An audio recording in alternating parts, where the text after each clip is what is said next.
Хуучин бид нар чих олон удаа хөтөлбөрийн шинжилэл хийх гэж оролдож байсан. За ингээд нэг хөтөлбөр эхлээд орхичдаг нэг юм зовлонгууд байсан. Тэгээд хөтөлбөрийн шинжилэл хийхээр сурах хүчгээ бэлэн биш.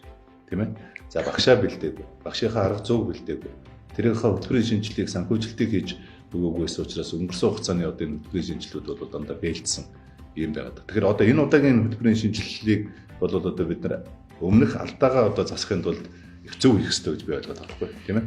Тэгэхээр одоо манайхан ч бол нэг сурах хүчгийг ингээд нэг сурах хүчгийн компаниудыг нэг хэвлэлийн компани шиг ойлгоод байна. Хэвлэх үйлдвэр шиг ойлгоод байдаг байхгүй тийм. Ур нь өөрөө энэ сурах хүчийг өөрөө бичигднэ, сурах хүчийг зохионо гэдэг чинь өөрөө бүх талын оролцоо. Эцэг эхчүүд, асран хамгаалагч нар, хүүхдүүд, тийм багш нарын өнцгөөс хамгийн гол нь одоо бид нар чинь сурах хүчийг хүүхдийн өнцгөөс харах хэрэгтэй. Хүүхдэд өгч байгаа шүү дээ. Ер нь одоо багангийн сурах хүч бол маш их зурагтай явагддаг. Ялангуяа 1-р ангийн сурах хүч. Ер нь сурах хүчгийн агуулгын 70% зураг. Манайх яаж ирсэн бэ гэхээр хэдэн багш нар хэдэн бичвэр хийдэг. Тэгээд тэр хэдэн бичвэр гэдэг маань сурах хүчгийн нэг 20-30% байдаг байхгүй юу? Тэгэхээр 20-30% үйлдвэр дээр очиод за яаж зурагч болох вэ гэхээр энд нэг тиймэрхүү зураг байл олоод тавьчихъя гэдэг. Тэгээд ямар ч хамаагүй зураг авчиж тавина. Ихэнх нь хулгайн зураг интернетээс хулгаалаад ингээд хүүхдтэй агуулгыг хулгайн зургаар хүүхдэд хөргөжсэн байхгүй. Тэгэхээр өнөөдөр гарч байгаа сурагчид бол бүгдээрээ тий мэрэгжлийн өндөр түвшний зураачд орсон. Өөрөөр хэлбэл юу хэлэх гэж байна вэ гэхээр одоо сурах хүчийг бичиж байгаа асуудал бол 30% нь хийгээд 70% зүгээр хайчиж байгаа байхгүй. Тэгэхээр ийм сурах хүчийг яаж сайн байх юм? Одоо энэ удаагийн гарах сурах хүчийн гол онцлог гэмээр хөтөлбөрийн маань өөрийн үндсэн гол үзэл концепц нь чадамжид суурилсан гэж тулгарч байгаа тийм ээ.